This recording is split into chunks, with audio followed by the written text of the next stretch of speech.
I'd like to call this meeting to order. It is 6:01. Roll call. Nereida Cantu present. Mary Hernandez present. Espi Ochoa present. Alex Cantu present. Alda Benavides present. Dr. Sines, I declare a quorum. You may proceed. Thank you, Dr. Benavides. Can we please stand for the Pledge of Allegiance? I pledge allegiance to the flag of the United States of America and to the republic for which it stands, one nation, under God, indivisible, with liberty and justice for all. Thank you, everyone.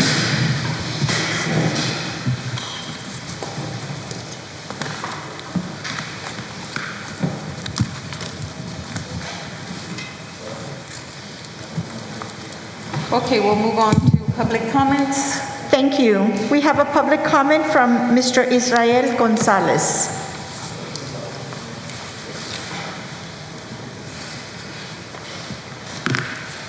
Mr. Gonzalez, good evening. Welcome to our meeting. You're aware of the rules, and we'll have our attorney keep track of the time.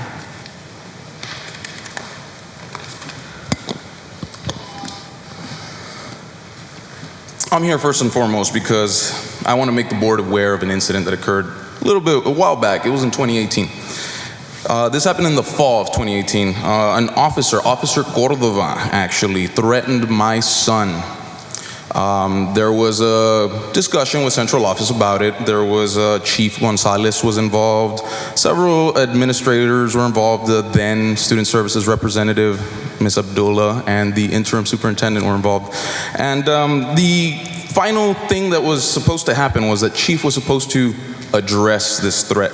You don't just call a man minutes from midnight and tell him, I know who your son is. He goes to this school and this is his name, so you need to settle down. That's a threat. If we look up the definition of a threat in the state of Texas, that's a threat. Now, Chief was supposed to handle this. He didn't. Through open records request, I have found that Chief did not document any of this. Chief did not do any of this, but apparently some affidavit exists. I did request it through an open records. We'll see how that works out. However, it goes back to Chief not doing anything about this, and it concerns me because not long before this, there was actually an incident at one of your schools. I'd call it a sexual assault, but let's call it what it was. It was a rape. It was a rape, and La Jolla supposedly did their job, LJISD, PD, and yet Chief was at the helm, and there was a lot of whispers that work wasn't being done. So what I'm getting at here is that Chief Gonzalez is not good for La Jolla ISD. I mean, he actually orchestrated this whole thing, and I'm saddened he's not here because I'd love to look him in the eyes and remind him of how I told him how he created the entire situation. And if he didn't have a noodle for a spine, I told him, if you just didn't have a noodle for a spine, Chief, all this would have been avoided. Now, this goes back to La Jolla ISD not fulfilling duties and responsibilities to the students. Further, we have events coming out in the news. Teachers in January, KRGV ran a story about teachers coming out saying that you haven't bought them filters that you were supposed to buy them. By the way, Dr. Fauci said the pandemic's coming to a close, so at this point it might be too late. Bribery has been in the news. It's right here. So, back to the same thing. La Jolla ISD failing to fulfill duties and responsibilities to the students, this time with money. The masks, I brought up the studies on the masks. There's a study that just came out by Johns Hopkins University. It's being suppressed. Nobody wants to talk about it. Everything we're doing is a waste of time and money. 0.2% reduction in the deaths. This leads back to the same thing. La Jolla can't be trusted. You're not doing your jobs. We need a forensic audit by an independent third party. Who will you stand with? Are you going to stand with the people? Are you in bed with the people that right here? Or will you stand with our students? Finally, I'd just like to take a little moment of time to end on a positive note and recognize one of your wonderful educators, Ms. Norma Zapata. She works at Iki Camarena, and she's just a wonderful individual who gets as excited as my child's mother and I get to see him reach milestones. You need individuals like this.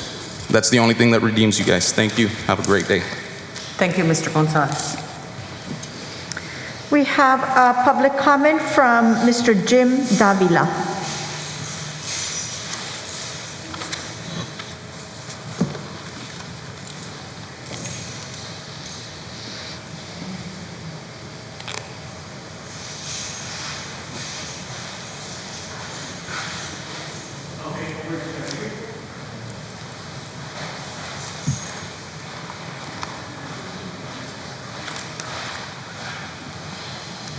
Good evening, everybody. My name is Jim Davila. I have a student in high school. I'm just here to support everybody and have a lot of pride for the La Jolla ISD. The issue I have is not a big one. It's just I would really appreciate some counselor to give me a call. I sent the email. The first thing was a call last week. Didn't get a response. Didn't get a name. But that's okay, because I said, I'll just call back or do a follow-up. So I did the follow-up, did an email yesterday, and I didn't get a response. And it's very important because we have military-connected students, and this is the purpose of my reason being here today, because I didn't get anybody's feedback, a counselor's help or anything. So greatly appreciate it. So another issue is that the most highest level of the leadership here, your contact information is not updated in the La Jolla website. So that includes the superintendent. Maybe, y'all can come up with a policy to make that public. That way we have everybody held accountable. And so I heard the previous guy and I was thinking, you know what? Being in the military and being in a leadership position, accountability is very important. And I like to offer solutions, not more problems. So the solution is have your managers do the write-ups. That was one of my failures as a leader. I always thought that as we're adults, we talk to adults, and if you tell the adult, hey, we need to do this to improve, and then the other party decides not to listen, then, it's like just went through one ear and out the other, and I didn't write it up. And there's all kinds of development counseling statements. If you want to protect yourself as a leader, you always got to write it up. That's it. Have a great evening. Thank you, Mr. Davila. Thank you. We have a public comment from Ms. Joy Vardaman.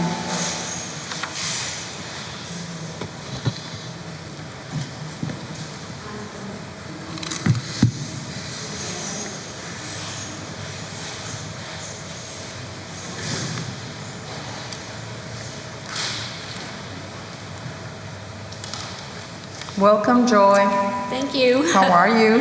I'm good. How are you? Good to see you. The rules are you'll have 3 minutes to speak. Our attorney will keep track of the time, and at no time will the board be able to respond. Welcome to our meeting. Thank you so much. I want to first say good afternoon. My name is Joy Vardaman, and I would like to start by thanking all the board members for approving the La Jolla Sports and Learning Center to provide water aerobics classes to the community. I've really enjoyed these classes since I've retired, and and our instructor, he is very good. So I wanted to thank you very much for that. But I do have a concern that I was kind of wanting to bring up to your attention. Since I've started these classes, every time we have the power goes out or we have some rain, the pool, the heating for the pool, it goes off. So it takes for it to start warming up again, it takes 2 or 3 days to warm, because it's a big pool. So it takes a while for the water to warm up. So I was just wanting to know if there was a way somehow that this issue could be addressed about the heater in the pool, because once it goes off, it has to be manually restarted. So usually it goes off on the weekend, and then they start it on Monday, and by the time we have our classes, the water is really cold. So I was kind of wanting to know if this could be addressed. I just want to close by saying that La Jolla has a beautiful swimming facility out there, and I really wish that it would be, it's a great opportunity for the students, and I really would like to see it continue. Thank you so much. Thank you, Ms. Vardaman. Those are all the public comments, Dr. Benavides. Thank you, Dr. Sines. Our next item is approval of tax collector's report. So move on items 1 and 2. There's a motion on the floor by Ms. Ochoa. Do I have a second? I'll second that. Second by Ms. Hernandez. All those in favor say aye. Aye. All those opposed? Motion carries. Next item is approval of minutes. Number 1, special called meeting for January the 19th and special called meeting for January 27th. So Dr. B, I would motion to approve with just one correction. On the January 19th meeting, I walked in at 6:03, not 6:30. It might have been a typo. Okay, very good. 6:03. Yes, ma'am. Thank you for that correction. On that item, I do want to read, under contracts, I want to read how the minutes read for number 5. And that is page 7 of our agenda. Esperanza S.P. Ochoa moved to approve resolution of La Joya ISD Board of Trustees to extend sick leave COVID-19 of an additional 5 paid leave at a cost of $5 million as of January the 3rd, 2022, pursuant to DEC local. Oscar Coach Salinas seconded the motion, and the motion carried unanimously. Later in the meeting, you'll see why I wanted to read that. Any other corrections to the minutes? Do we have a second? Dr. Cantu, a motion. Do we have a second? Second. Second for Mr. Cantu. All those in favor say aye. Aye. All those opposed, same sign. Motion carries. Our next item on the agenda is Superintendent's report, and it's the enrollment report for January 31st, 2022. Thank you, Dr. Benavides. The enrollment report is for January the 31st, 2022. On this day, we had 11,042 elementary students. We had 13,545 secondary students for a total enrollment of 24,587 students. That number is 2,142 less than at this time last year. That concludes the enrollment report. I don't have a question on the enrollment report, but I do want to, Dr. Sines, for you to give a clarification that even though we had approved an adjustment to the calendar for Monday, February the 14th, that the students and staff, as far as I understand, will be coming to school. Is that correct? We do have school on February the 14th for students and staff. What is posted is the approved calendar, and the approved calendar did have that bad weather day for the 14th. However, we used the bad weather day already, which means that everyone has to report to school and to work. Because we're getting some calls. We're Yes, starting to thank get you, some Dr. calls. Benavides. Yes. Thank you. Next item on the superintendent's report is the recognition of district counselors for Counselor Appreciation Week. Thank you. Dr. Magda Villarreal, our Assistant Superintendent for Student Services, will do this recognition.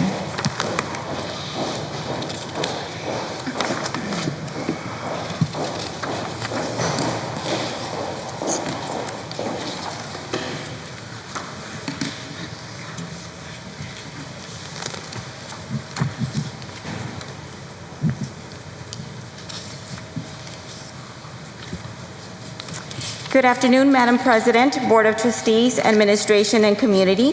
This week is National School Counseling Week. Our school counselors assist our students each day in achieving their goals and have a tremendous impact on our students' success.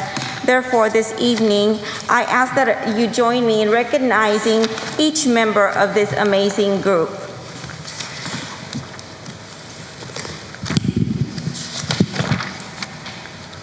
I'm going to go ahead and start with our elementary counselors. We have Angelica Garza from Narciso Cavazos Elementary. We also have Paula Garcia with Clinton STEM Elementary.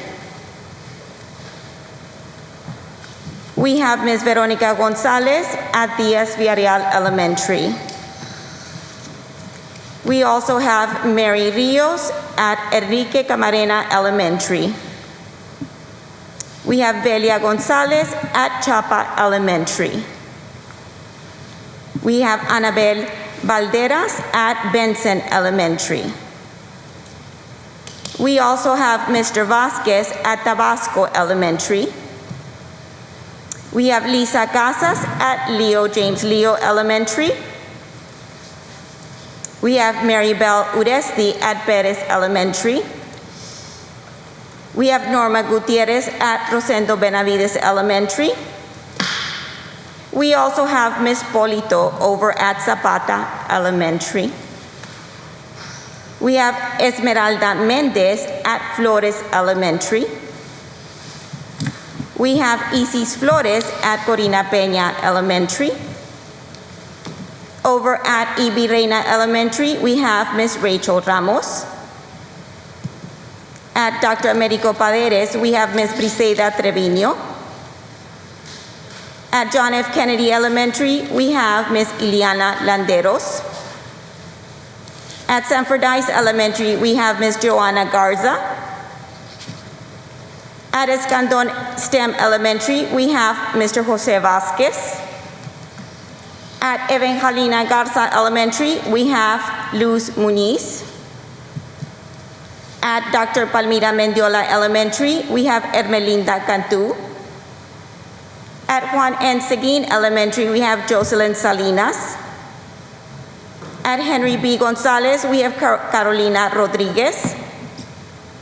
At Kika de la Garza Elementary, we have Violeta Diaz. And now for our middle school counselors.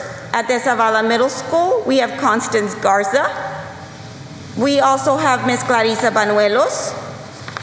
And also Alejandra Ponce.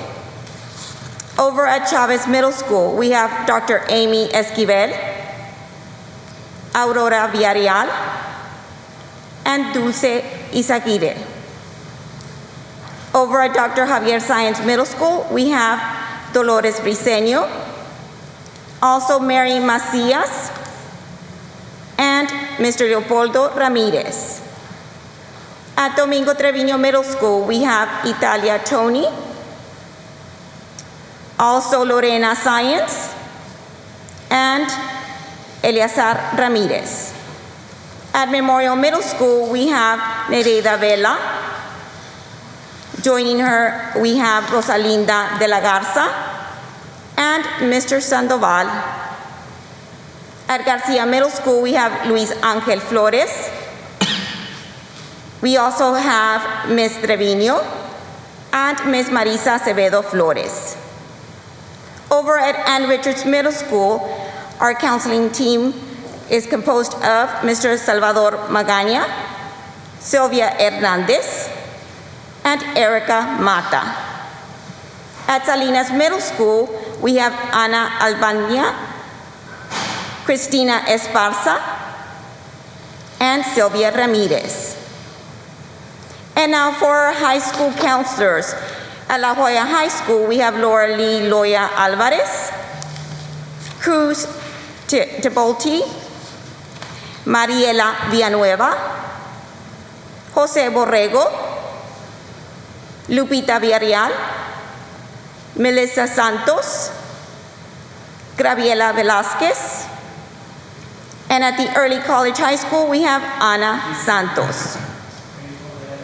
At Juarez Lincoln High School, we have Lynette Guerra, Ariana Elizondo Estrada, Robert Bilial, Luis Carlos Rodriguez, Yvette Solis, Janie Peña, Melissa Cantu,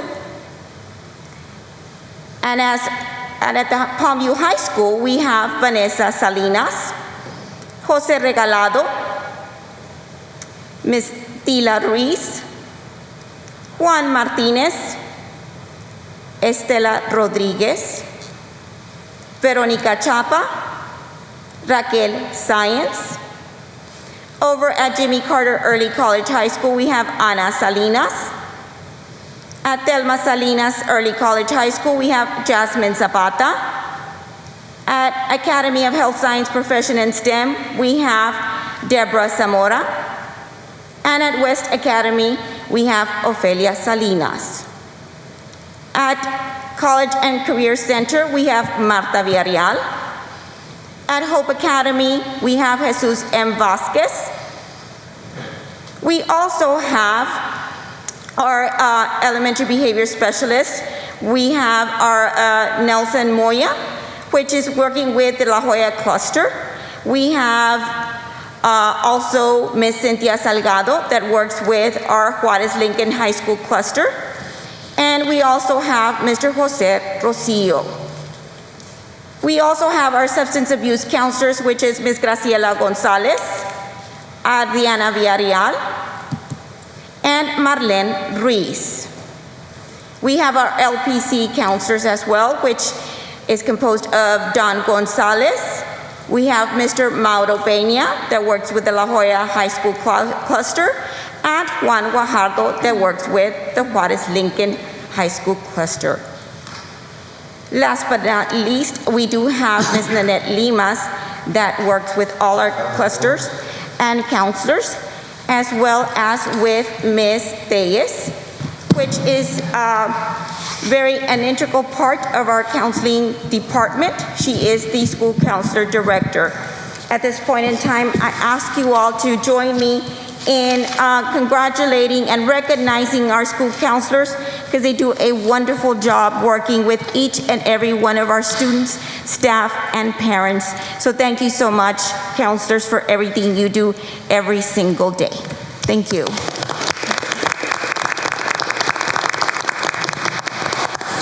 Thank you, Dr. Villarreal, and thank you for the pictures, because it was good seeing everybody and trying to put a face to all those names. A very special shout out to all the counselors for the work that you do with all of our students. Thank you.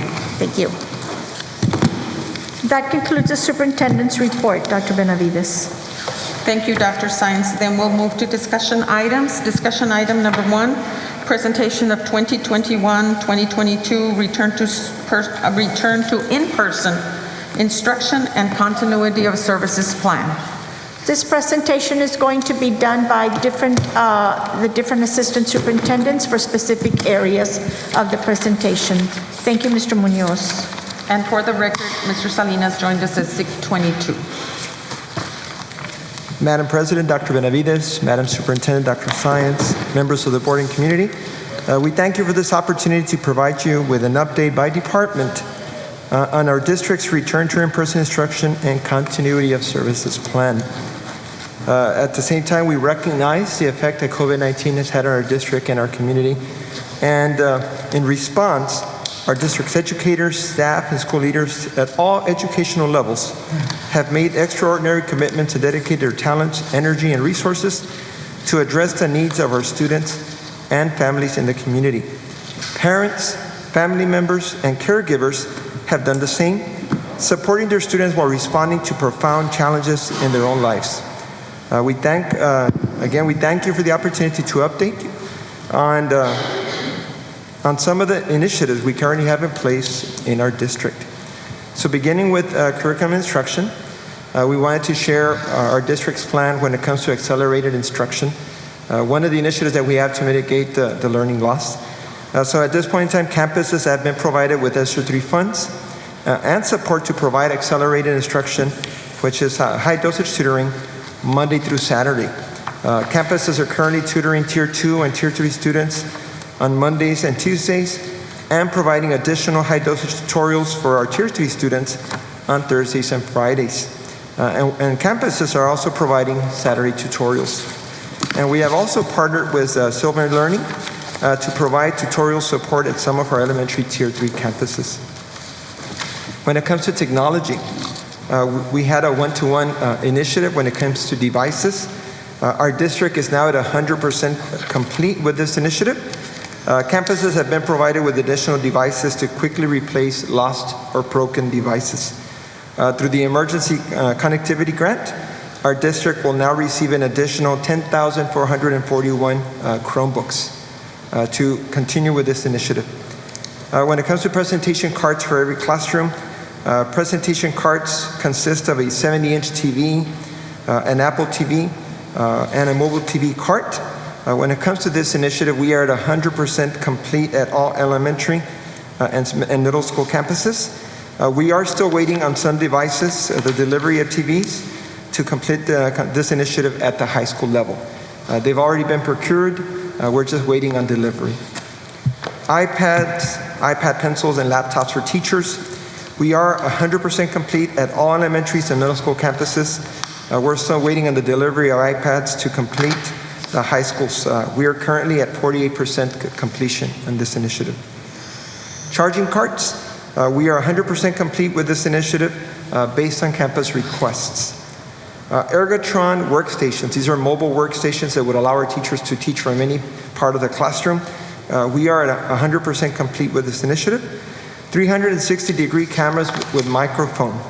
Now, with the passage of Senate Bill 15, in which teachers could no longer be required to teach synchronous instruction, we are only purchasing 360-degree cameras with microphones upon request whenever the teachers need them. However, teachers do have laptops equipped with cameras and microphones and USB-enabled cameras for their desktops in the event that they need them. We also purchased voice amplifiers for our teachers. Teachers have been provided with voice amplifiers to assist with teaching. Internet bandwidth. We have increased our internet bandwidth to meet the increased demands due to the streaming of lessons for online learning, for virtual instruction, remote conferencing, online tests, as well as increase the number of mobile devices used by our students. When it comes to community internet infrastructure, we have procured 3,000 hotspots that are available for students that need them to connect virtually to remote conferencing, virtual instruction, or for those students that are enrolled in dual enrollment courses. We've also received 10,000 hotspots from the Emergency Connectivity Fund. These hotspots are for district families that do not have internet connectivity at home. This grant initiative did not incur any cost for our district. When it comes to professional development, teachers and administrators have been trained on the implementation of the following trainings: multi-tiered systems of support, accelerated instruction, high-dosage tutoring, just-in-time interventions, and scaffolding for learning recovery. Trainings were provided and will continue to be provided during principals meetings, assistant principals meetings, teacher meetings, and in-service days. When it comes to curriculum writing, our content coordinators have modified our district curriculum to accelerate learning, close the achievement gaps, and provide targeted lessons on high-need reading and math standards through direct instruction and prescriptive interventions. Our curriculum allows access to both in-person and virtual learners. And in preparation for our state's online testing initiative, students are now transitioning to online formative and summative assessments. Summer school, or summer program. Our summer enhancement program is going to be running from May 31st through June 24th. For our high schools, it's going to be running from May 31st to July 1st to accommodate for the testing window, the EOC testing window. However, we will also continue to offer a summer wellness program for our students during the summer. And we will be offering an enrichment program, STEM, robotics, credit advancement, and credit recovery programs throughout the summer. Now, moving on to student services, we welcome Dr. Verial to give us that update. Thank you, Mr. Munoz. Under student services, there are a couple of things that we did want to review with you all. We do, as a district, we are offering 3 different methods of remote learning. The first one is the temporary remote learning.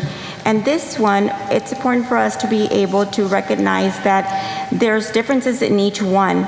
For a temporary remote learning, for parents that are viewing, this is for any child that is exhibiting or has any medical condition that will require for our students to be out for a short period of time, and we want to make sure that they take advantage of this, that way their education can continue at home.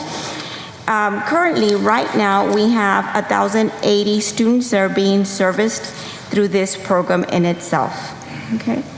Also, we have the La Jolla ISD Virtual Learning Academy, and this one in particular is for all our students that meet our Senate Bill 15 criteria. And under this one, we have a total of 216 students that are being serviced. The majority of the students that are being serviced through this program come from the elementary.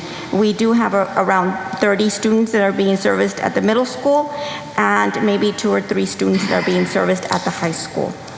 And then the last one is our senior virtual academy. And this one in particular is for all our students, all our seniors that are in the 2022 cohort that are considered at risk for dropping out and do not meet the Senate Bill 15 criteria. Okay, so as of right now, we are servicing 120, we were servicing 120 students.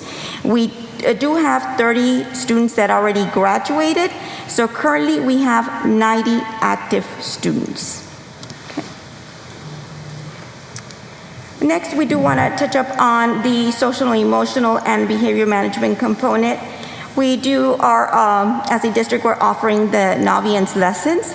And I do want to share with you all that as a district, we have increased the number of lessons. From October till now, we have tripled in the number of lessons that have been offered to our students. Our principals, counselors, and students are doing a very good job in the implementation and usage when it comes to our Naviance program. We are using the Inner Explorer and the mindfulness.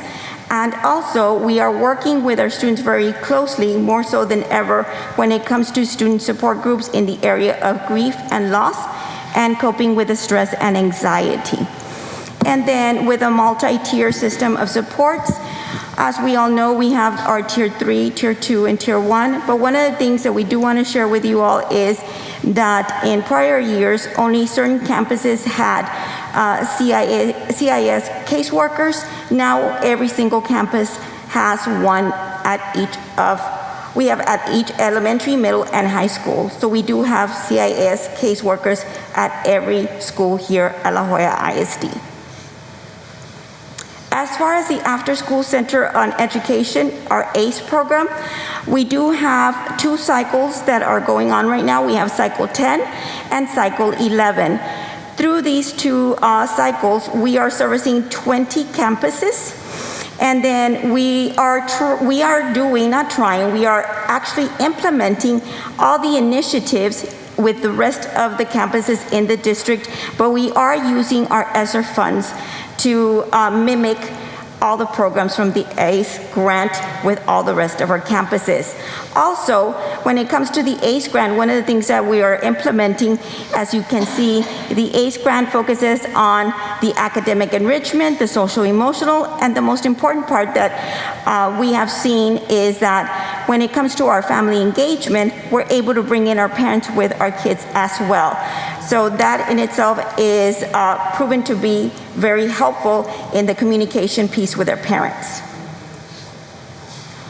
When we're looking at the COVID-19 student supports, one of the things that we went ahead and did, and it was around October, November, we went ahead and created and then updated our student quick access sheet. What this does is it informs our parents of when a child is going to be quarantined, also for how many days, and if a student is vaccinated, what to do. If a student's not vaccinated, what to do. Not only does it inform our parents, but it also informs our teachers and our administrators. So it's something that was created and has been updated as the year has progressed. In January, what we did also is we started testing our students on campus. This is something that we went ahead and implemented in an effort to ensure a safer environment for all our students and staff. As far as the student COVID-19 off-campus testing, that's something that we are currently working on. I know that as far as when we're going to start implementing this, it's going to start on February 16th. We are going to be using 3 testing sites. It's going to be at La Joya, it's going to be at Palmview High School, Juarez Lincoln High School, and at the Old Lincoln High School. And like I said, it's going to be from 5 to 6, and it's going to be for all students that have been quarantined and need to test in order for them to come back to school. This in itself, where the reason we're providing this service is because we clearly understand that sometimes it's very difficult for our parents to go and take our kids to the doctor to go get tested, or the lines are too long. So we want to make sure that we provide this service to our parents and students. And if there's a negative result, our kids can come back to school. We currently have 23,125 COVID-19 tests. And the reason that we're sharing this information with you is because we want to make everybody aware that we have more than enough tests to be able to utilize with our staff, with our students, and every time that we are ready to put in an order, we got to make sure that we enter all the information of the previous tests that we've used. And because our district has done such a great job with the inputting and managing and taking, great efforts when it comes to the data tracking, the district has been awarded additional COVID-19 tests. So not all districts were giving these additional COVID tests. Our district was awarded this because of all the efforts of our test administrators, our nurses, and obviously Ms. Morales, who is in charge of all our nurses here in the district. So a big thank you to them. And next we do have Mr. Trevino from Administration and Finance, but before that, do you all have any questions for me?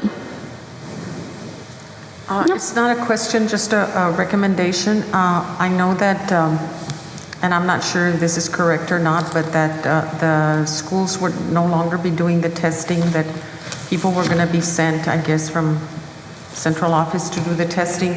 And I just wouldn't want the people in charge of instruction to be assigned testing when our kids need to be getting the support that they need academically. So if maybe we could make sure that it's not the curriculum and instruction staff. Yes, absolutely, Dr. Benavides. That's something that we're very conscientious of when we're making those type of decisions. So it's conversations that we've already had, and we'll keep that in mind. Thank you. Thank you.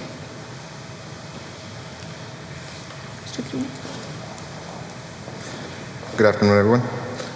From Administration of Finance, we have the COVID-19 personal protective equipment support. From the district's perspective, when we received the ESSER funds, we assigned funds to every campus and department, so that way they could order their own PPE equipment. In addition, the district purchased sneeze guards and classroom for the classrooms and cafeterias.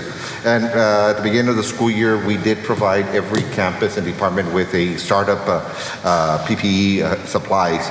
Also, the district continues to try to secure whatever resources we can, and therefore, the district was donated some Lysol wipes from the Kids in Need Foundation, and as of right now, and as a matter of fact, there's an item for board approval tonight to accept the second allocation, and after that, it would total about $1.4 million in Lysol wipes that the district has received. Okay. Any questions? You just need to make sure they're in the hands of our teachers, our staff. Yes, ma'am. Mm-hmm. As soon as we receive them, we would distribute them to the different campuses. Next, we have Mr. Ricardo Villarreal for Facilities and Operations. Good evening. So, delving into the Facilities and Operations portion of the presentation. Portable electrostatic disinfecting mist devices are also being used to sanitize and disinfect all buildings as needed. We have scheduled deep cleaning and disinfecting on Saturdays as well as needed.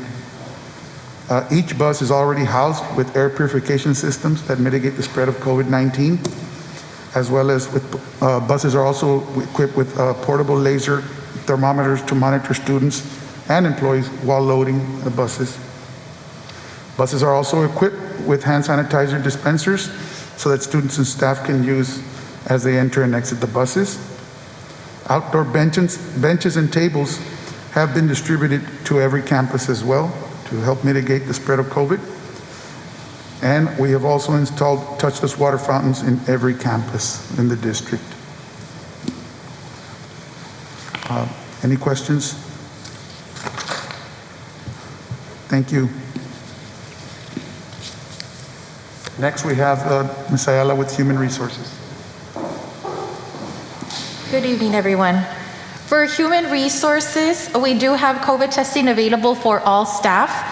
That is here at the workplace or at the campus. We also have testing available after hours for our staff between the hours of 5 and 6 p.m. We also have a COVID-19 protocol quick access sheet that gives all staff a run-through of protocols to follow if they do become sick with COVID-19 and what steps they need to follow for that. We have also 5 additional COVID days available to all staff, and currently we have 85 employees out with COVID at this time. In addition, we have increased substitute pay by $110, $130 for individuals who are degreed, and $185 for those who are both degreed and certified.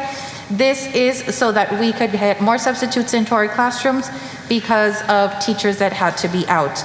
We are also continuing to support our campuses. We do have central office staff that has satellite workstations at the different campuses to assist them in anything that they may need, whether that be answering the phones in the front office or covering classes as well. Listed here are all of the district crisis team. And while the pandemic continues to pose challenges, we have a rare moment as a district to take stock and to continue the hard work of rebuilding our schools back better, safer, and stronger, with the resolve necessary to ensure that we continue to provide educational excellence in a safe and welcoming environment. Does anyone have any questions? Thank you.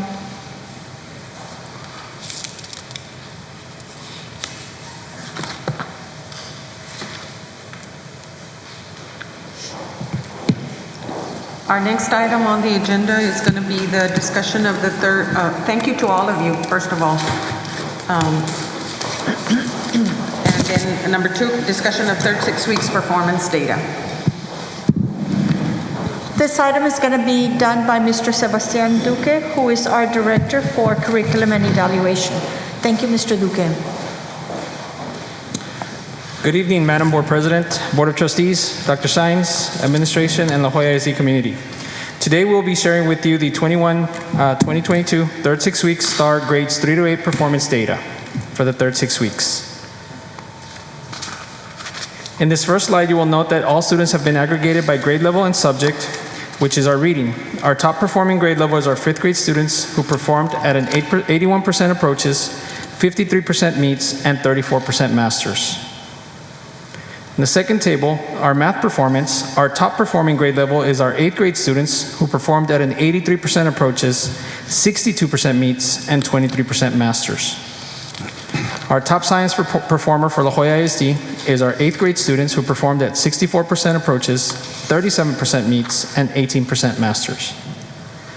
Top social studies performer for La Jolla ISD with a performance of 78% approaches, 47% meets, and 20% masters. In this next slide, we have aggregated all of our reading tests, and our third 6 weeks elementary top reading performer is Ibi Reina Elementary. You will note that the district is identified in the middle of the table in yellow, and the campuses that performed at or above district performance. Third 6 weeks top math performer is Ibi Reina Elementary again. Again, you will note those campuses that performed at or above the district performance. Our third 6 weeks top elementary science performer is Benson Elementary. Our third 6 weeks middle school top reading performer is Cesar Chavez Middle School. Our third 6 weeks top math performer is Irene Garcia Middle School. Again, you will note the campuses that performed at or above the district performance. And our third 6 weeks top science performer for middle schools is Cesar Chavez Middle School. Lastly, our third 6 weeks middle school top social studies performer is Irene Garcia Middle School. And you will note the campuses that performed at or below the district performance. Do we have any questions?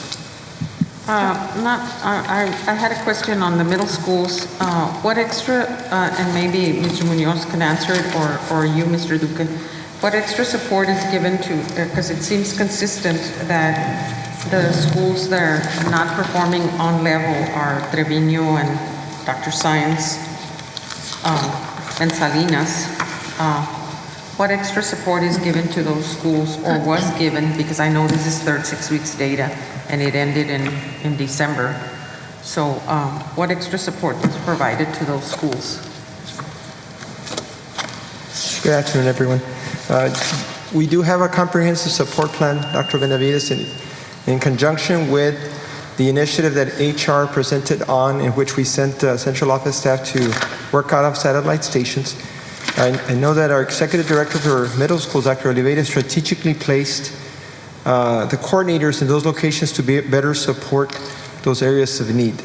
In addition to that, they did get additional funds to bring in consultants that would meet with them and do the data analysis, come up with action plans to initiate change based on the results that they have.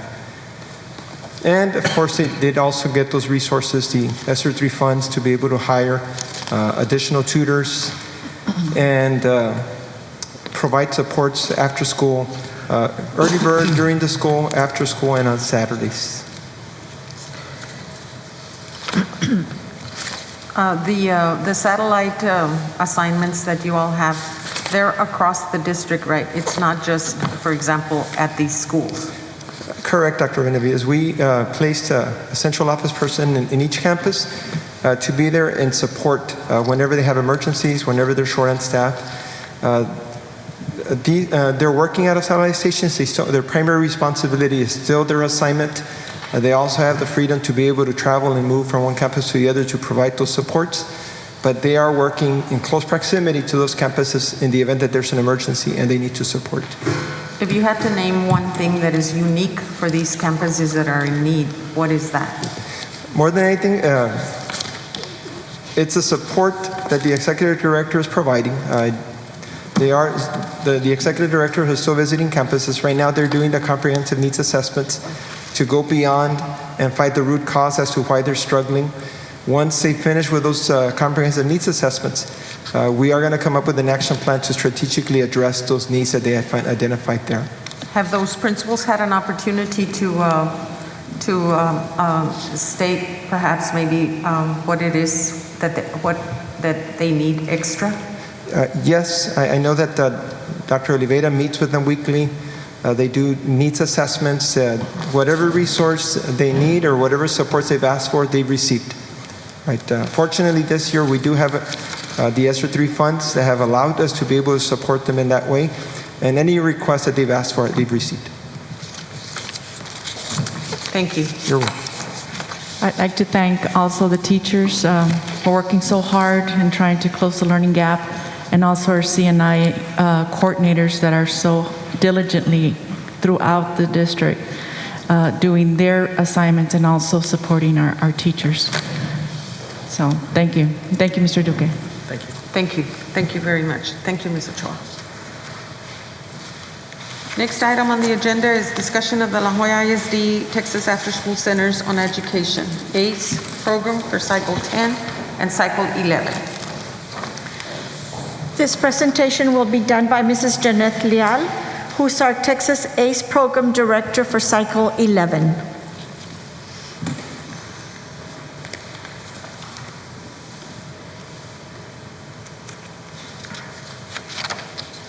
Good evening, Madam President, Board of Trustees, Administration, members of the public, and the La Joya ISD community. This afternoon, I will be discussing the opportunities and participation in the after-school activities. The majority of the programs are provided through after-school centers on education, better known as the ACE program. The ACE program focuses on activities designed to reinforce the regular academic programs, social, emotional lessons, family engagement, and adult literacy for parents. We currently have 2 cycles of the ACE program, which is funded through a 21st Century grant. We have cycle 10 and cycle 11. On page 52 of your binder, you will find a table with the student participation data for the schools for each cycle and for the overall program. The data shown is an average by day of the week and by the activity for the fall semester. So One of the things that I would like to highlight and point out is that at the majority of the campuses, our participation is, the highest numbers of participation are on Monday, Tuesday, Wednesday, and Thursday. Of course, because we also do work in conjunction with the tutoring at the campuses. So these are the days where the majority of our students are staying after school. We do offer services as well on Fridays for students and families that require and request those services. But of course, those numbers are, a little bit smaller compared to the rest of the days of the week. Saturdays, we don't do the tutoring every single Saturday or the program every single Saturday. That one is once in a while, depending on the need of the program and grant guidelines that need to be met. And then we have also included of the after-school activities, the number of students that are staying for tutoring on an average, right, for all of the campuses. As you can tell, for Cycle 10, we have 1,480 students that stay after school for tutoring. And for Cycle 11, we have 2,393 students that stay after school for tutoring. For both cycles combined, we have 3,873 students that are staying after school for tutoring. And then we also did include the UIL participation because that's also an after-school activity. For Cycle 10, and this is again an average for the fall of 2021. For Cycle 10, we have about 485 students that are staying for UIL participation, and for Cycle 11, 594 students. And then students that stay perhaps for tutoring and for A's or only for A's, we have 1,935 students with Cycle 10 and 1,750 students with Cycle 11. Do we have any questions or? Wonderful things are happening with both cycles. Thank you. You're welcome. Is this in addition to the other tutoring, Mr. Munoz, that you talked about? So this is, how is this aligned to the instruction that goes on during the day for the students? Or maybe Dr. Villarreal could answer that.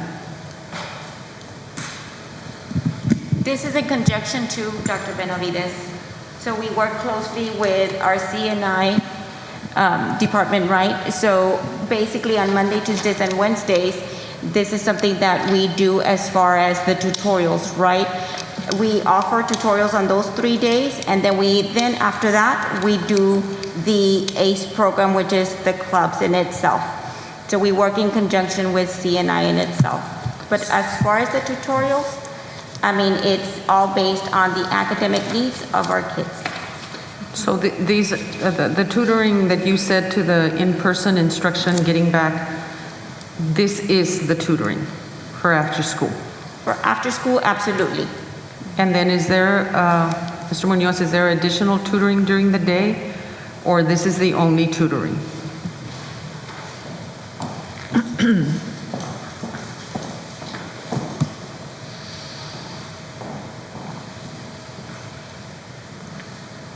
Like Dr. Villarreal mentioned, Dr. Benavides, this is in conjunction. Had we not had ESSER funds, the ACE grant would have allowed our campuses to have funds available to them to be able to hire additional tutorial staff for their campuses. This year, because we have ESSER, we were able to provide those funds to our campuses to be able to hire tutoring staff more so than they would normally do because they got an influx of additional funds. So the way the ACE program works is campuses get money to be able to hire, provide tutorial services and enrichment programs after school. So we're working in partnership with the ACE program in the sense that the funds that were allocated to provide tutorials for the ACE program are combined with whatever money or funds the principals got for ESSER to just expand their tutorial services. And the reason I'm asking, what I'm trying to get at is the numbers are good, the activities are great, the participation is good, but it's 3,685 total students. And so I'm wondering what's happening to the other 20,000 students that are also maybe behind and that the gaps need to be closed. And so that's why I was asking if there was additional tutoring during the school day, because this is just a small portion of the number of kids that we have in the district. Correct. This is the number of students that are participating in this program. They go to tutorials at the beginning, and then they move on to the enrichment activities. The other kids continue with tutorial services at the campuses. So then the answer is that there's tutoring during the day for the other students? That is correct, Dr. Menendez. That there's tutoring after school for the other students? Correct. There's, as it is, and as we presented in the past when it comes to the accelerated instruction, we are offering tutorial services for early bird, for those that are coming in early. During the day, we've strategically rescheduled our daily schedule to provide some time for in-school tutorials. We're doing after-school tutorials, and then on Saturdays as well.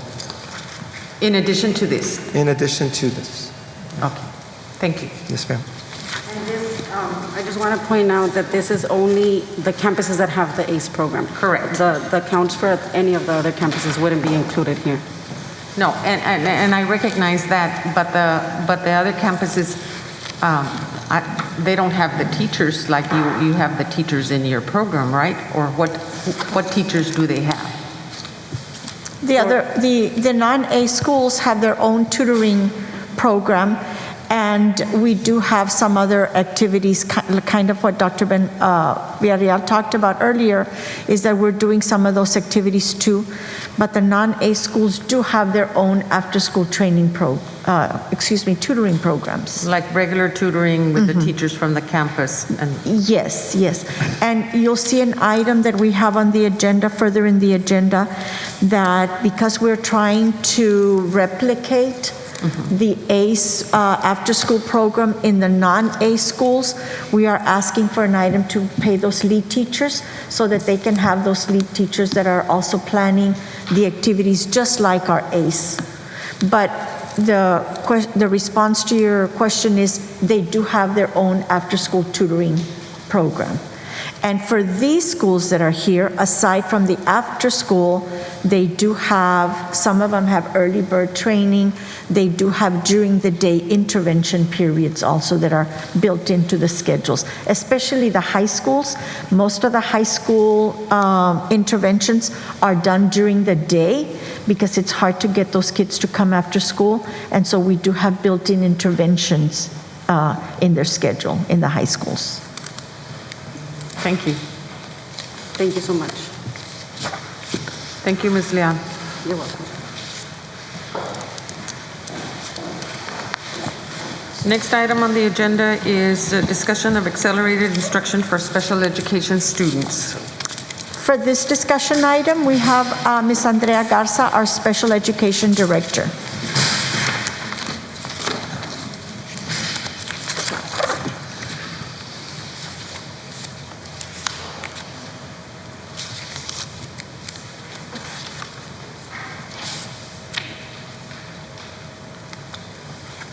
Good evening, Madam Board President, Dr. Sines, members of the board, and members of the community. I stand before you tonight to share with you information in reference to the Accelerated Learning Plan for special education students here at La Joya ISD. The past 2 years have been challenging, and our community has experienced significant challenges associated with COVID-19. The RDA data indicates that the school closures and disruption did cause significant learning losses for our special education students. Prior to COVID-19, our students had been making academic gains. This is 3rd through 8th special ed STAR data, and as you can see, in 2018 and 2019, our students had been showing growth academically, and then in 2019, due to the COVID slide, our students did have learning losses just like all other students. For our end of course data, our students had also had improvements. In 2019, you could see the great improvements that we had done from prior years as well. But then again, due to the COVID slide, our students suffered academic losses. Therefore, we have a special ed learning recovery plan here at La Joya ISD. All during the first semester and this semester, the special education administrative team and we have been going out to the campuses to provide support to the administrators. We are doing classroom visits. We review the student accommodations to ensure that the teachers are implementing them. We also ensure that the students do have those supplemental aids that they need to be able to achieve success as well. And we also take a look to see how we are doing with our co-teaching approaches as well at the campuses. Through the ESSER funds, we have been able to provide lots of resources to our students to help with the learning loss. Funds were provided to procure assistive technology. All our self-contained classrooms did receive surround sound systems that help the students retain information. We also were able to purchase sensory items for those kids that have more significant needs as well. Funds were also provided to hire tutors for after-school tutoring and Saturday tutorials from elementary to middle school to high school. And those funds that you see are the funds that were allotted for the all group, of which the special education students are part of as well. Funds were also provided to purchase instructional resources for this school year, and that will continue for the second year and the third year as well. And finally, last April, through the Provider Relief Fund, our office was also able to purchase air purifiers that are in our 72 self-contained classrooms that we have throughout the district. At the elementary level, this is the learning recovery plan that we currently have in place for the students. We have in-school tutorials. These in-school tutorials are done throughout the day. We have 45 minutes that are allocated for this particular instruction in the area of reading. We also have gifted and talented your reading specialists and special education teachers that are pulling out the kids in small group to be able to give them more instruction that they need. We also have after-school tutorials, and we have 2 days where the students receive 2 hours of math skills after school on Mondays and Tuesdays. There's also computer-based tutorials. They are implemented after school on designated days. And there are Saturday enrichment camps that have also been made available to students. Currently, the CNI department is in the process of planning our summer recovery program as well. What you see before you is the student participation in the accelerated learning for our elementary students. So on this table you can see these are all our elementary campuses, and then we have the total number of special education students per campus, the total number of STAR All-2 students. For our total number of special ed students at the elementary level, we have 658 students. Of those, 164 students are students that participate in the STAR Alternate 2 test. We also have 502 students that are eligible for the STAR test. Of those students that we have in our program, we have 559 students that need accelerated instruction. Students that participate in the Reading Enrichment Enhancement program that is provided to all kids throughout the day, we have 551 students. For after-school reading tutorial, we have 386 students that are taking part.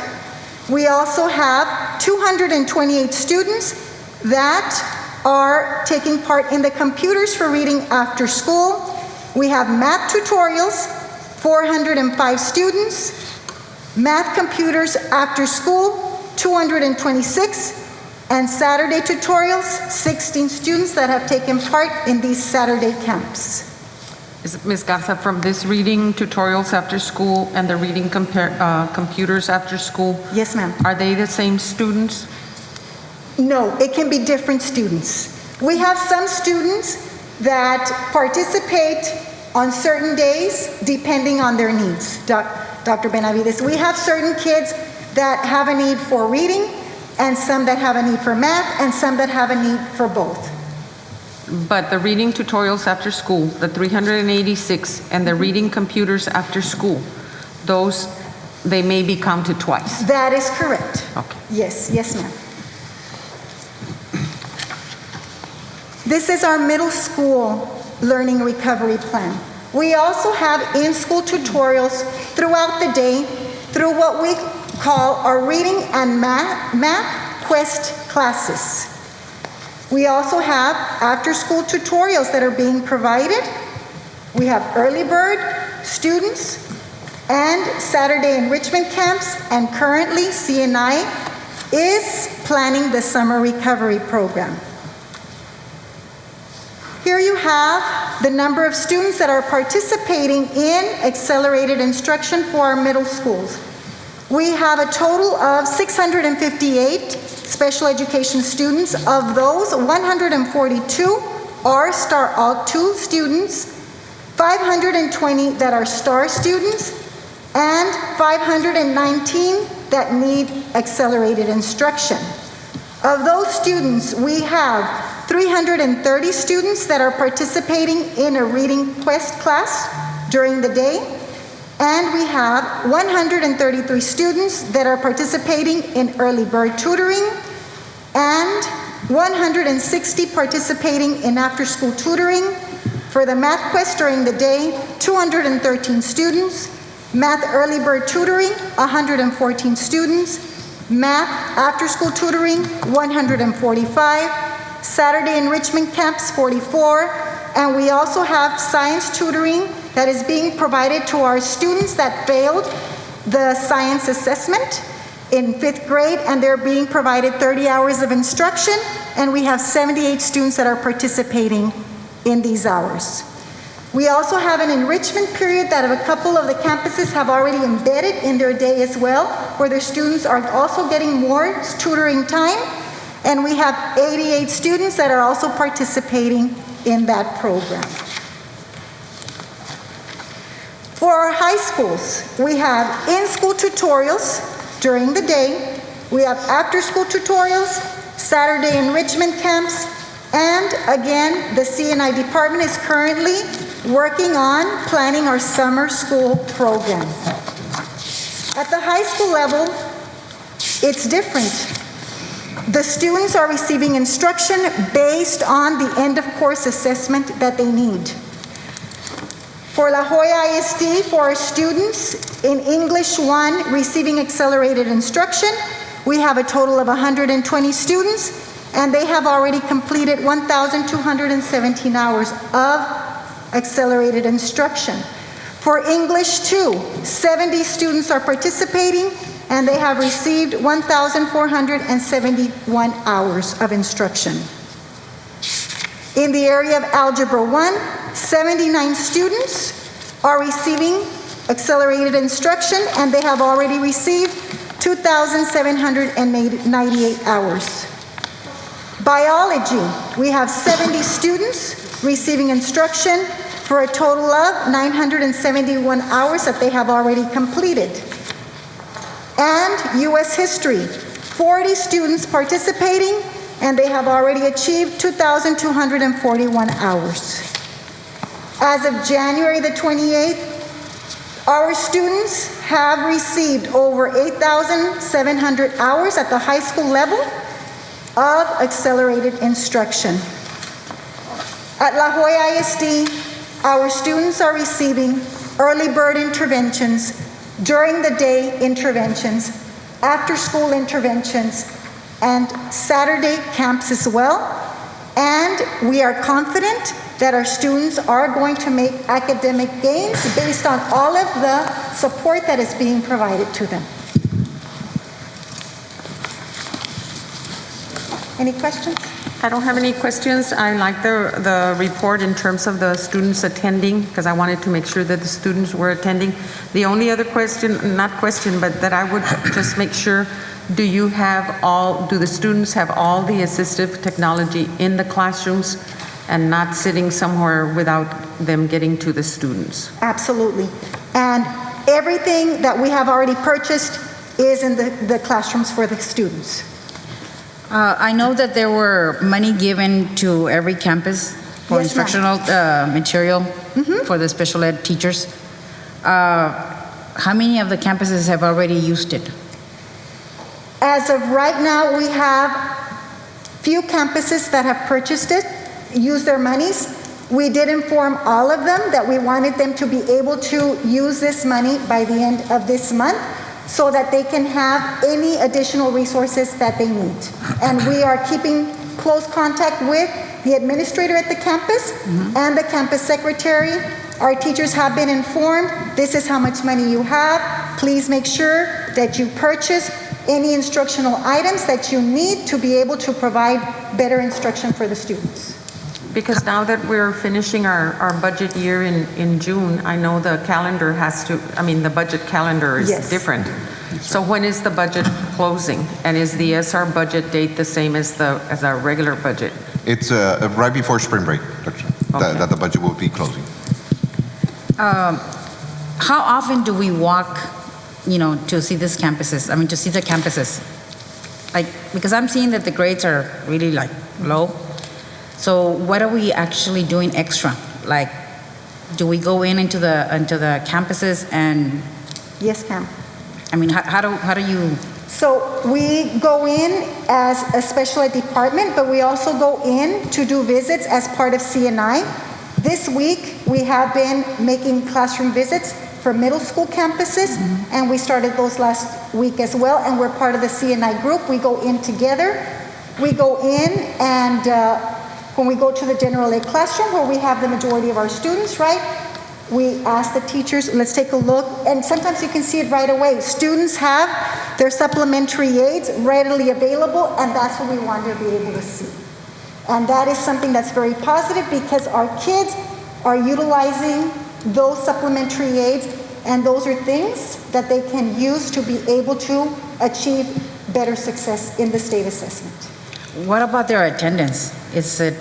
How does the attendance look? I mean, do we have a lot of them actually not coming in?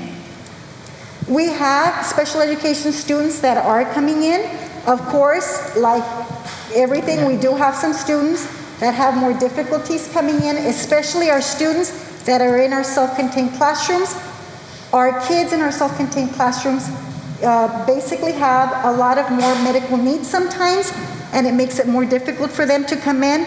But regardless, for the most part, our kids are coming in to the campuses. Thank you.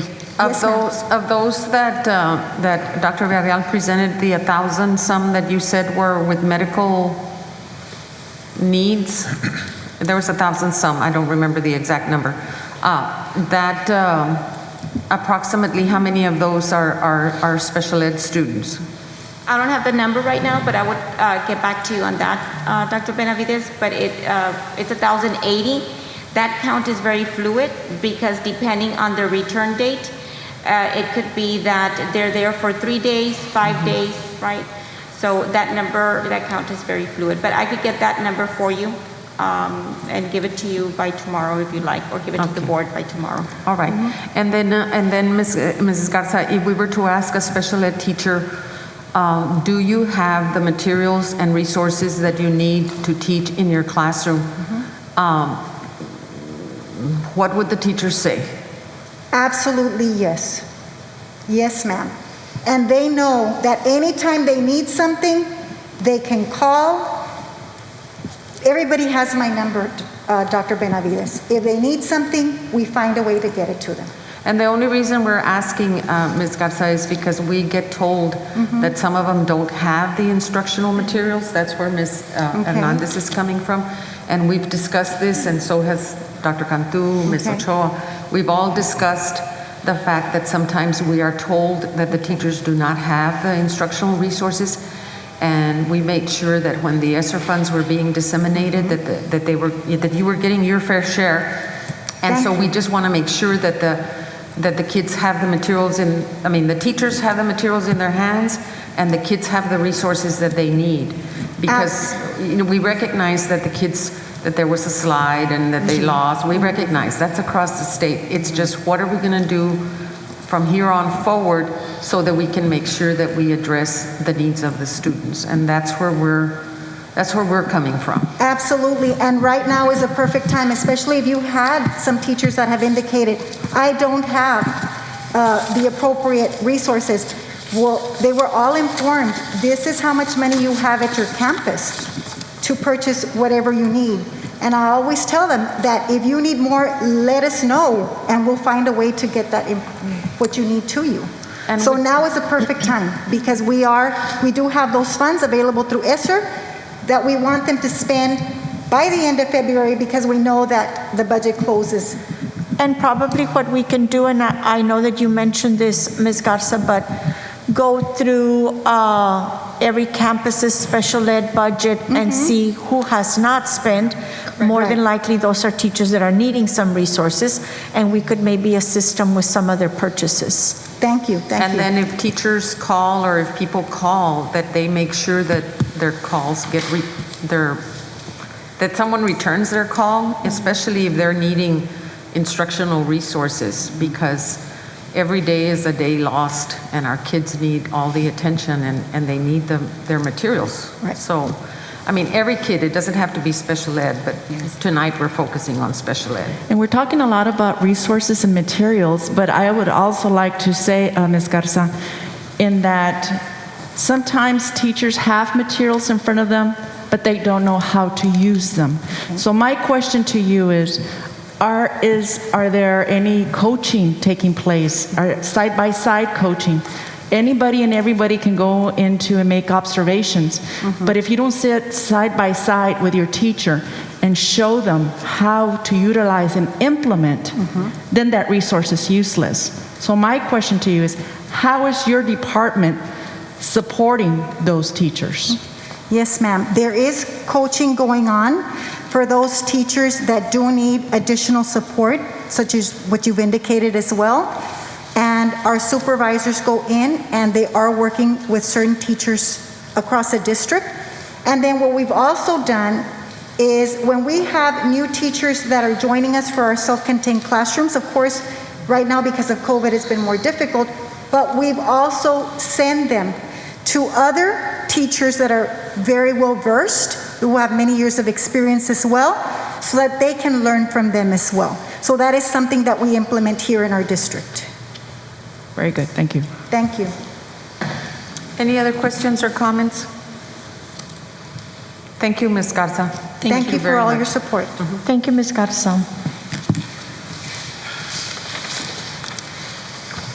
We'll move on to consent agenda. Were there any items that anyone felt needed to be pulled out of consent agenda? If there's no items, I'll so move. I'll second that. We have a motion on the floor by Mr. Salinas, second by Ms. Hernandez. All those in favor say aye. Aye. Aye. All those opposed, same sign. Motion carries. Item number 2 under contracts, approval of agreement with Dell Marketing for Chromebooks through the Emergency Connectivity Fund. So move to approve item 2, 3, and 4. I'll second. Motion on the floor for items 2, 3, and 4 by Mr. Cantu, second by Mr. Salinas.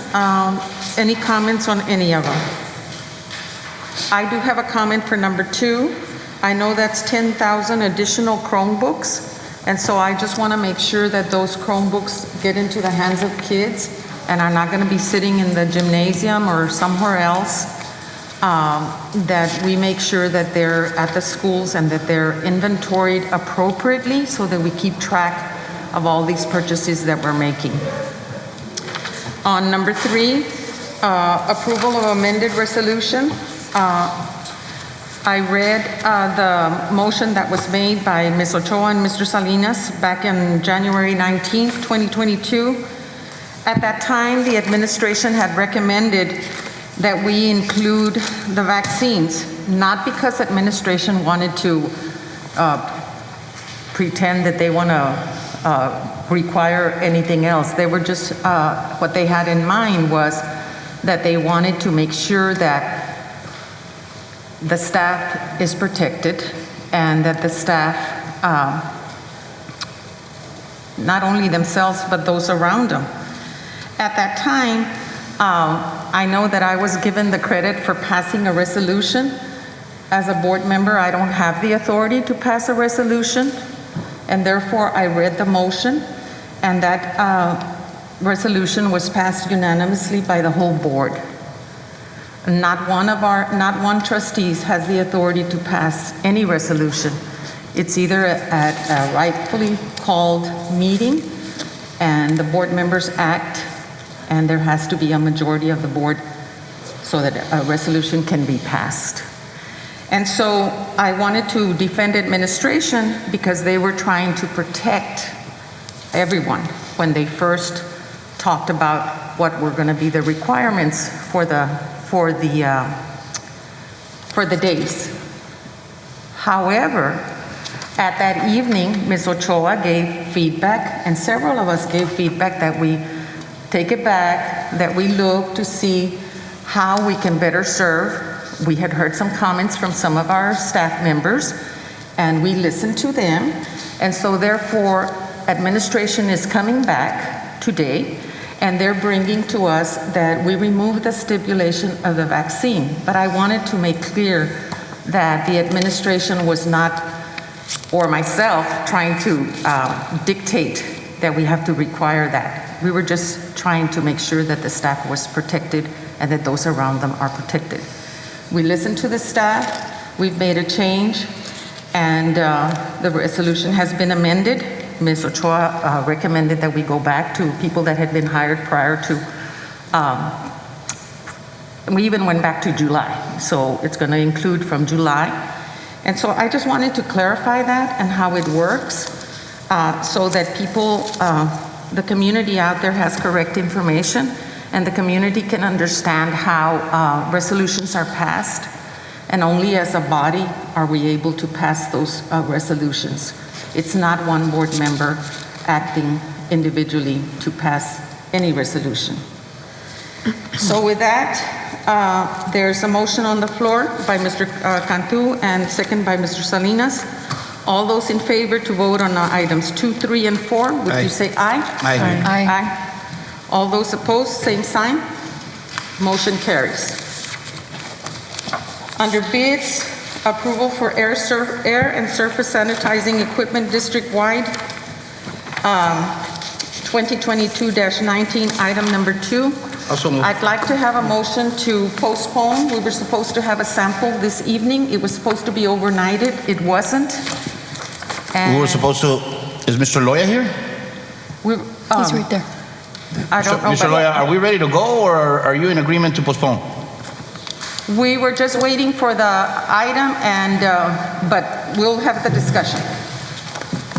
I want to hear from Mr. Loya, if Mr. Loya is ready to go.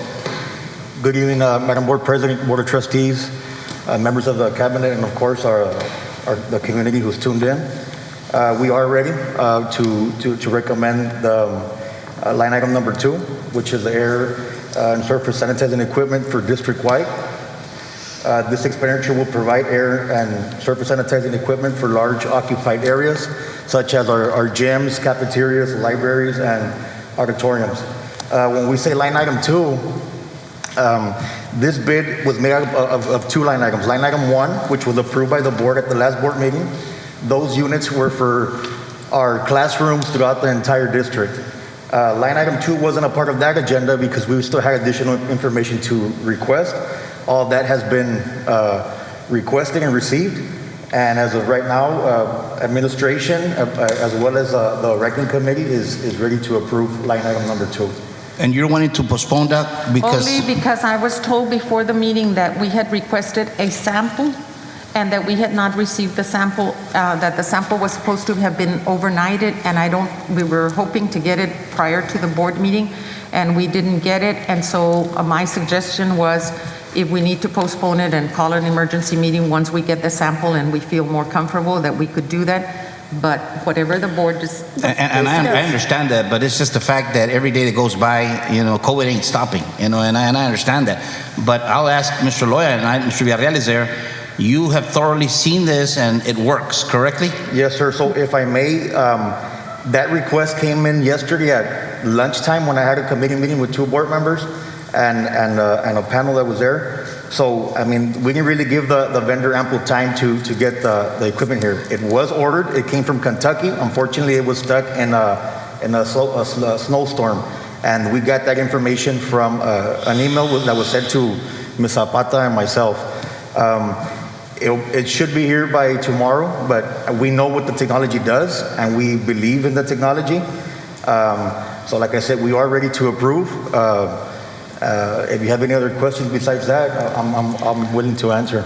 Mr. Loya, I did a little bit of the research on that product. I was not able to actually locate the one that we're getting. I did ask if we had a sample. Unfortunately, we don't, so we haven't seen how this product actually works. Maybe it's too loud, maybe it's too small. I mean, we haven't seen it. I did ask if when the bid was out, if they had sent a brochure or a sample. You said no. It's very hard to just go in and say this is what it is, but not seeing the product, it's hard. Because you yourself said that you had gotten some samples, but they were so loud. And some of them, they didn't even look like they were working properly. So that's why I went in and I asked if you had a sample so that we could see. Yes, ma'am, if I may. So those samples that I requested are for technology that we had no idea what they did. This technology, we've had it here for 2 years, so we know exactly what it does. So at the last board meeting, we approved the smaller unit that has the same technology, and that technology is the only technology that is NASA approved. It's in the NASA Hall of Fame. So we've done our research on this technology. We know it works. We cut no corners, and we did our due diligence on this item, and we know that it's the best technology that we can give to our students and our staff. Based off recommendations, so I can talk about recommendations. I got recommendation letters from the superintendent of East Aurora School District. She sent me an entire letter stating that she had nothing but praise for this equipment. And we called and we talked to the people who were making those recommendations. We've called 3 or 4 different school districts. They've sold over 10,000 of these units to Philadelphia ISD. That ISD has over 120,000 students, and they've sold over 10,000 of these machines to that district. We got a recommendation letter from San Antonio School District, the same thing. They bought this equipment from this vendor and from this technology, and they have nothing but great things to say about it. They believe, and this is their words, they believe that this technology has helped them mitigate the spread of COVID in their school district and in their community. And East Aurora School District, Dr. Jennifer Norwell, she's the superintendent of schools.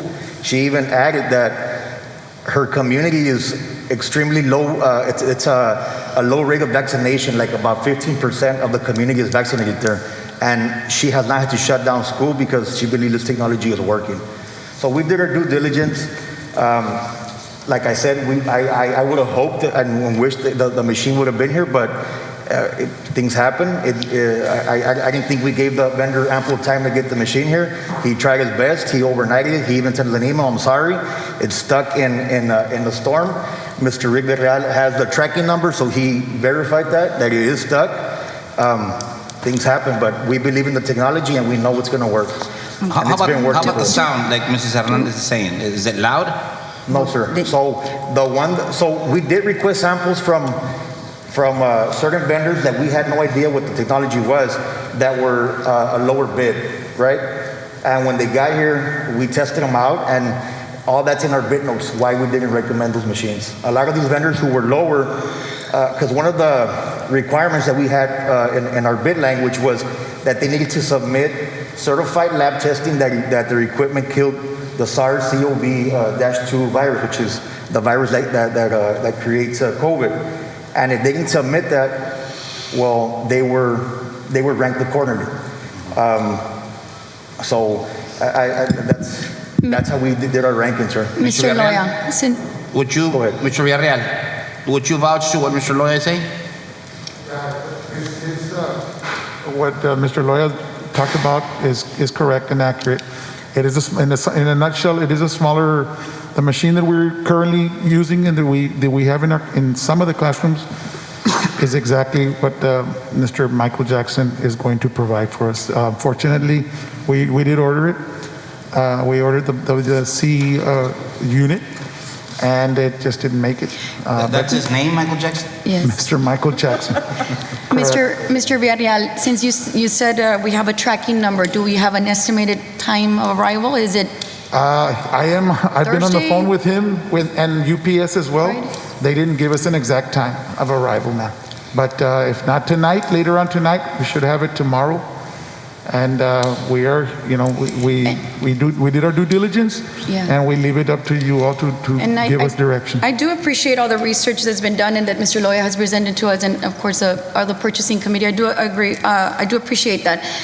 On the supplier notes, the only thing that you must understand that brings a question to us or a flag to us is that the buy one get three free is what he's supplying us with. So, which is why I think we want to see something, like what is it? Because when it sounds too good to be true, we don't want it to be that. So, yes, ma'am, and that's something that we had questions about too. It was a very interesting note. Right.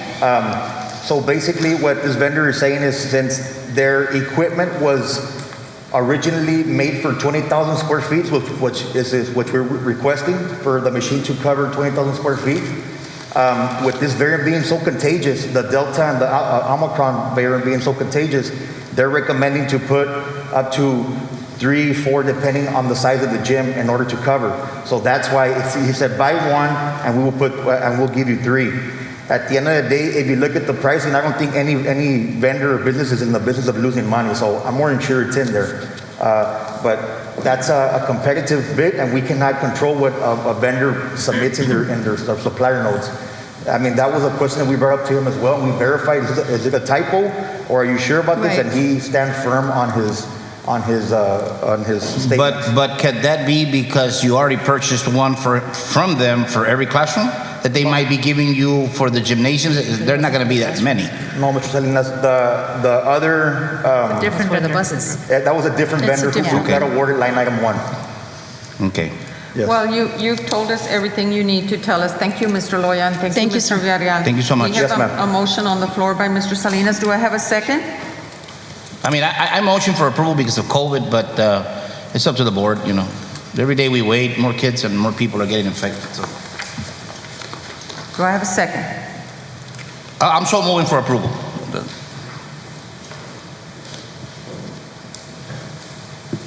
If there's no second, then the motion dies. Do we have another motion?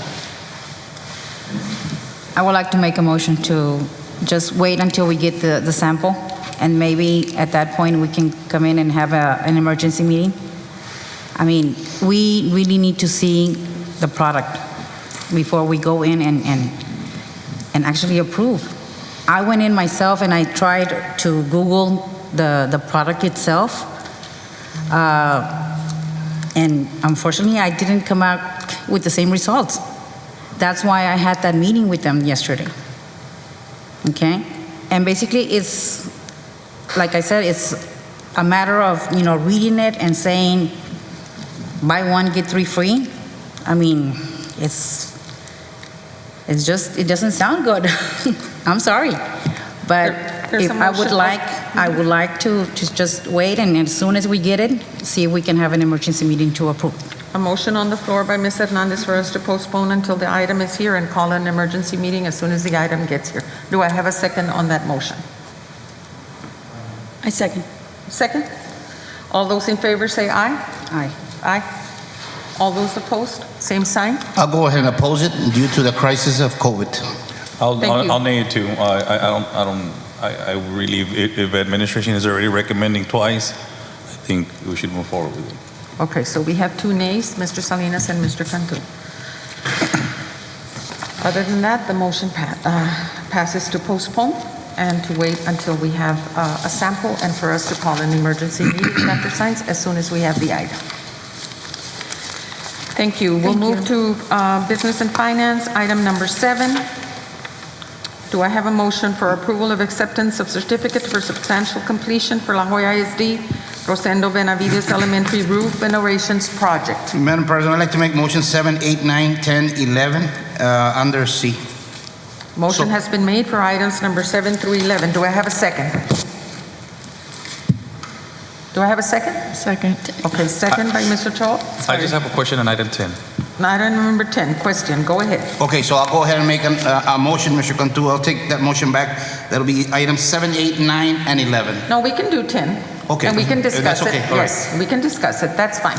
Okay. Just my question is, I know that it says for the contractors for school sanitary sewer improvement.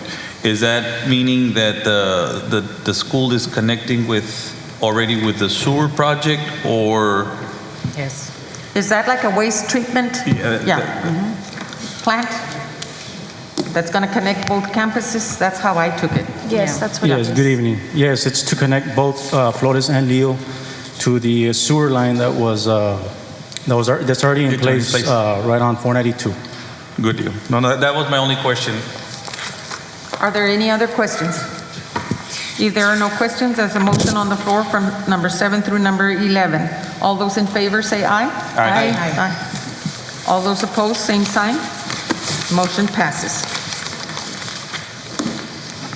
We'll move under Instruction and Student Services. Number 13, approval of sub-award amendment number 1 for year 4 between Region 1 Education Service Center and La Joya ISD for gaining early awareness and readiness, Gear Up, College Ready, Career Set.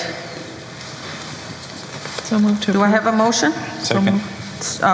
Second by Mr. Cantu. All those in favor say aye. Aye. All those opposed, same sign.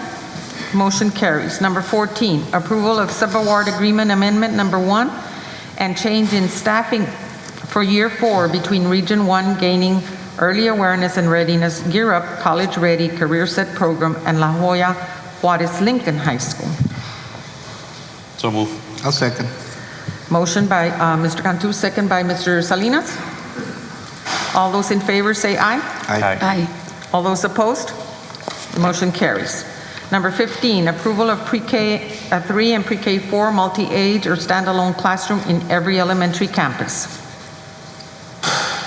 Do I have a motion? Is this like the initiative that we have right now? No, this is different. Currently we have pre-K 3 standalone classrooms. However, we do have some parents in campuses where we don't have a pre-K 3 classroom, and it could be, for example, 5 to 6 3-year-olds who the parents want to be in that elementary school. And so what we're proposing is that we have multi-age pre-K 3, pre-K 4 classrooms, so that those pre-K 3 kids that want to come to school in their home school, that we will be allowed to enroll them and have multi-age classrooms, so that we can use those pre-K 4 teachers that can still grow by kids in those classrooms. My concern is the numbers of students in a classroom. What we're proposing is that we have a student-teacher ratio in those classrooms of 18 to 1. We would hire instructional assistants to be in the classroom. We did have a meeting, Assistant Superintendents had a meeting with pre-K 3 and pre-K 4 teachers to talk about what are the needs that they would have as far as resources and training to be able to accommodate classrooms like this. And so we're planning that. Yeah, we need to keep the counts low. Yes. For early childhood, we need to. Yes, especially the younger ones. We could relook at that and maybe have a lower student-teacher ratio. There is an item coming up under Human Resources to provide a stipend for those teachers and those instructional assistants that would teach these multi-age students. What is the ratio right now, Dr. Science, for just pre-K4 to teacher, student In to the teacher? pre-K4 classrooms, correct me, Dr. Villarreal, but we were working with 15 to 1. So in the pre-K4 right now, it's 15 to 1, and it would be 18 to 1 when we add 3-year-olds? That's what we're planning. We could look at that depending on the numbers.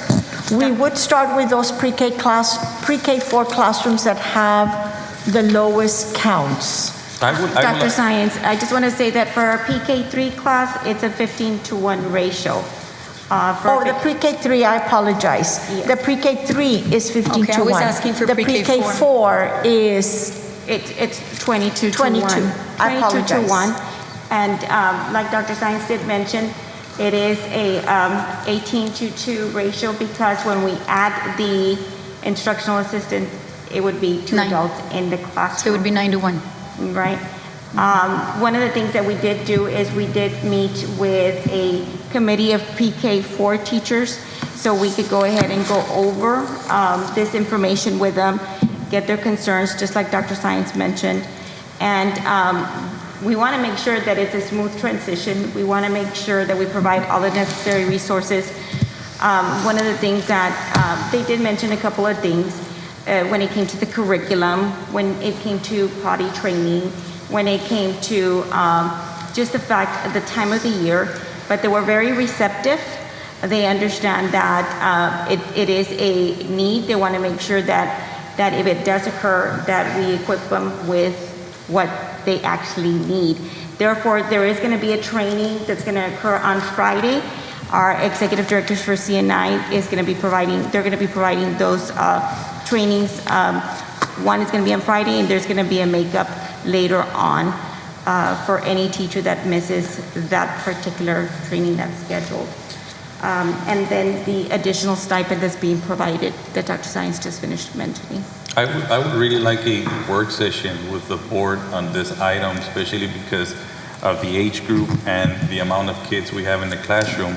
I think that if we move forward, I would really like to make sure that everybody is on the same page, everybody has the materials, the resources, the help that they need. Because I'm not saying anything bad, but what I'm saying is, we say we have teachers in one area, we have more than one an assistant, and sometimes in schools we don't. So before we move forward, I would feel safer if we're all on the same page and we can get maybe a workshop with the board to make sure that everything is in compliance and that we have everything necessary to move forward with something like this, especially because of the COVID situation that we're in and the ratios. And not only that, the number of teachers that are out. Yeah. Yes, because we do have those parents that are waiting for us to have a plan to enroll their kids. We feel that using the current pre-K4 teachers that still have space in their classrooms, that we could very comfortably accommodate these kids. I know that CNI and Student Services are working on the curriculum. We do have a pre-K3 curriculum already. It would just be a matter of working on the schedule, which this group of teachers has agreed to help with. So as far as the curriculum, we do have a pre-K3 curriculum that we currently use, and we would like to be able to enroll these kids because we do have space in some of our pre-K4 classrooms. And these are 337 parents that are requesting. These are actual, these are true numbers. Yes. These are parents that have said, I would like, so we have 337 parents. Yes. I think that it would be Student Services has done a very good job of contacting these parents, and these numbers that you see there are parents that have told us, when you open a pre-K3 classroom in our school, I will send my child. And Ms. Ochoa, I do want to state that looking at these numbers, we're expecting 142 students. When you look at Escandon Elementary, Tabasco, Benson, and Garza, you can see that they're highlighted in yellow. And the reason behind that is because those are the campuses that are currently implementing our PK3 program. So when we add the 142 that we're expecting to come in, plus those numbers from those 4 campuses, Our total number of PK3 students that we would be servicing would be the 337 students. And when would these students be starting?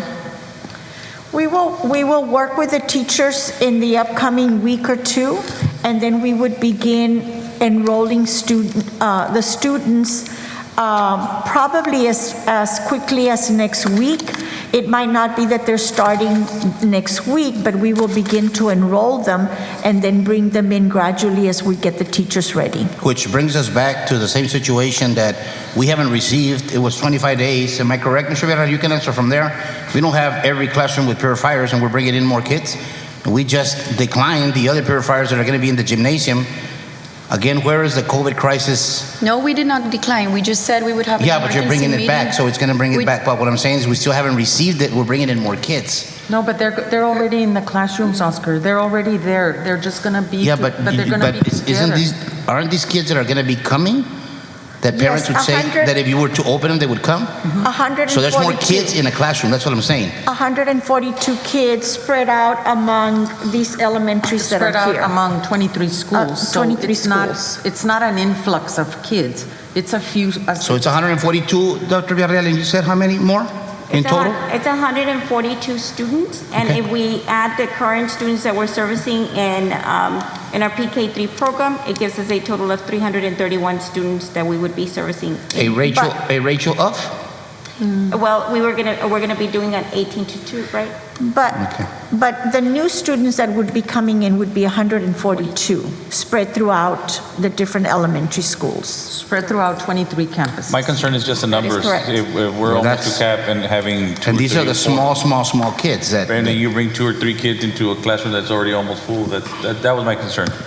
Well, Okay, I'm just, I'm just going to go based on parents' request, and I'm about learning opportunities, and if this is what the parents want, then it's their choice. They're the parents. They make the choice, So I move to approve based on parents. There's a motion on the floor to approve. Do I have a second? I'll second that. All those in favor say aye. Aye. Aye. All those opposed? For the record, I'm going to abstain. I'm not opposed to the idea. I just want to make sure that the parents that already have their kids in there feel safe bringing. I was about to just say that. I'm not opposing the program, but I'm going to go ahead, and I understand the parents that want to send their kids, and we're for that. But we also have parents that already have their kids there. So I'm going to go ahead and nay on that, and not going against the program, but I'm going to agree with Mr. Cantu. If I got it correctly, then the motion passes. Okay, thank you. Item number 16, approval for Kika de la Garza school closure and consolidation plan. Do I have a motion for number 16?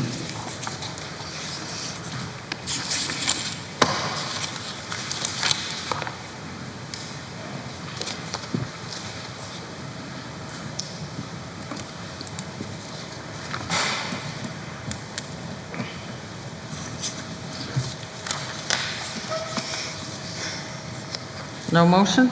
The motion dies. Number 16, human resources. Number 1, Texas Teacher Evaluation and Support System, T-TEST appraisers. Do I have a motion? So move to approve. Second. A motion has been made by Ms. Ochoa, second by Dr. Cantu. All those in favor say aye. Aye. All those opposed, same sign. Motion carries. Number 2, approval of revised 2021-2022 dual language program and ESL program stipend. So move. Second. Motion has been made by Mr. Cantu. Who was the second by? I'll let Dr. Cantu. Okay, We said Dr. it at the same Cantu. time. Okay, thank you. Dr. Cantu, second by Dr. Cantu. All those in favor say aye. Aye. All those opposed, same sign. Motion carries. Number 3, approval of request stipend for electronic sports, esports sponsors. Is there a motion on the floor? Also move items 3 through 8. Thank you, Mr. Salinas. A motion has been made for items 3 to 8. Do I have a second? I second that. Second by Ms. Ochoa. All those in favor say aye. Aye. All those opposed, same sign. Motion carries unanimously. We will go into executive session at 7:50 p.m. Oh, excuse me. Under Texas Government Code Section 551074, 551072, 551082, and 551-071 and 072. Into executive session at 7:50. Thank you. 30 p.m. Madam President, I'd like to make a motion under letter H, personnel items 1, 2, 3, 4, 5, and 8, and 9 as discussed in executive session. A motion is on the floor. Do I have a second? Do I have a second? I'll second that. All those in favor say aye. Aye. Aye. All those opposed, same sign. Motion carries. And for items 6 and 7, directed to our legal. Yes, Madam Board President, members of the board, and Dr. Sines, the advice of counsel is that the board take no action on the level 3 grievance hearings that were presented tonight, and that it just reiterate to the superintendent that all policies regarding harassment and discrimination are followed and adhered to. And also move on legal's recommendation. Motion has been made. Is there a second? Second. Second. All those in favor say aye. Aye. All those opposed? Motion carries. Motion to adjourn. Do I hear a motion? Motion for adjournment. Second. Motion has been made and second. All those in favor to adjourn this meeting, say aye. Aye. All opposed? Motion carries. Meeting is adjourned at 9:31.